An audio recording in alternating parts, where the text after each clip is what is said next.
after an advanced consultation with several people, including the Right Honorable Raila Odinga, including even the President himself, they asked us to attend this particular meeting, and they assured us that we are going to be comfortable, that they were going to give us support, that we are going to be heard, that our proposals was also going to be taken.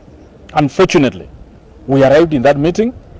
First, we were not even recognized as members of this county. Secondly, we were even asked not to sit. And even after we sat, we found ourselves places to sit. People tuned the language from the national language, which is English and Kiswahili, and started speaking Kimasai language. We made desperate moves, asking the governors who were actually moderating the meetings to help us tell these people to make a presentation in a language that we can all understand. But that was in futility. One of the issues people were complaining about is that most of us who are from other communities who are not Maasais should not contest for any position, from MCA, from MP. That even areas like Ruto'S, the contestant should be a Maasai, imported from elsewhere. That is colonial thinking. One of the issues also they raised is that no one should hold any piece of land less than 5 acres. Some of us live in 1 point, and we are happy. How can you force everybody to live above 5 acres? Eventually, what has actually made us to walk out of the meeting is what happened. While one of the speakers, not even one, many speakers who was speaking in that meeting, started abusing us, started calling us all sorts of names. He started abusing members of parliament from Ruto'S and from Kajiado North. He started abusing members of county assemblies from all the areas in this county and even Kajiado, and calling us names. And eventually, one of the speakers started skirmishes and told us to leave that meeting with immediate effect.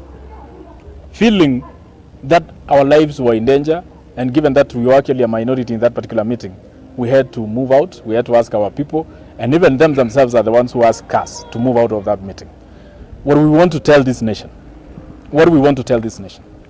Number one is that we are minority, but we are Kenyans. We are minority in Narok, but we are Kenyans. We are minority in Kajiado, but we are Kenyans. And we have a right as per the Constitution to be wherever we are. Was it a Building Bridges initiative meeting? Was it, are we the enemies? Because the major question that came out of that meeting was like, we are the enemies of the people who are living in this country. And we wonder why. We are people elected by the people. We come from constituencies. We come from wards. We come from this county. With me here is the deputy governor of Narok, who one of the speakers even purported that supposed to die, and God forbid, dies today. Do you think that lady over there is fit to rule this county?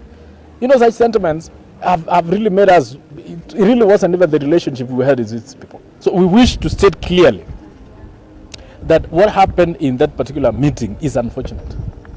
It is very unfortunate. It is uncouth.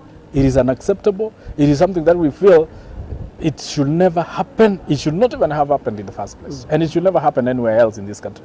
You know, this is a country of many tribes. This is a country of many communities. Maasais are claiming they are marginalized, and they would wish their issues to be heard, even amongst the big clans in this country, even amongst big tribes in this country.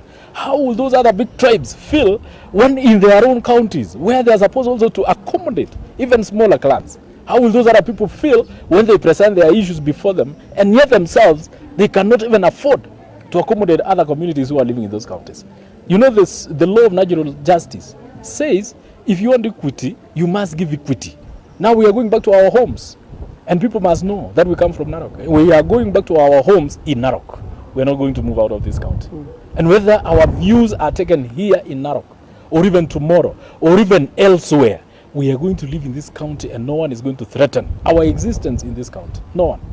So we want to tell the nation, we want to tell the president that it is very unfortunate that he started a movement called BBI, which was meant to bring people together, but eventually it is actually breaking this country into pieces. It is actually going to threaten the peace and cohesion in this country. And we want to tell the president this idea which he created with the Right Honorable Raila Odinga is the worst idea ever, unless themselves they take charge. Unless wao wenyewe wa take charge. That if this is the direction the country is taking, suppose this BBI rally is taken to Eldoret, suppose it is taken to Nakuru, suppose it is taken to Trans Nzoia, areas where we also have marginalized and minority groups, what will happen? Suppose they are told this meeting belongs to the Kalenjin, if it is Wazingishu, what will happen to the Kikuyus?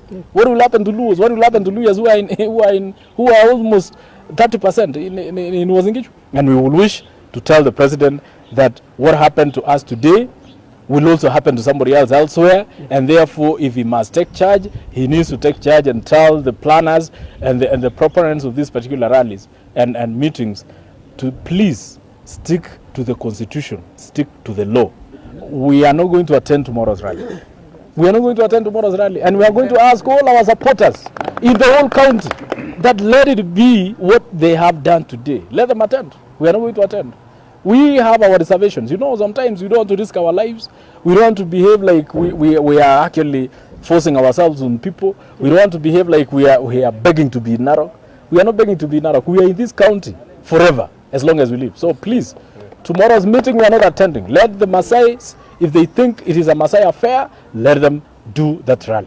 But let them know that at the end of the day, the resolutions that is going to be reached, at the end of the day, the resolutions that is going to be reached, after this, our issues must be in that document, whether here, whether through other avenues. Fortunately, that after being invited to attend the delegate meeting for the PPI report, I became the subject of the day. Of the majority of the speakers spoke about me, saying that I was not supposed to be a leader of Ololunga Ward, yet I'm a Kalenjin.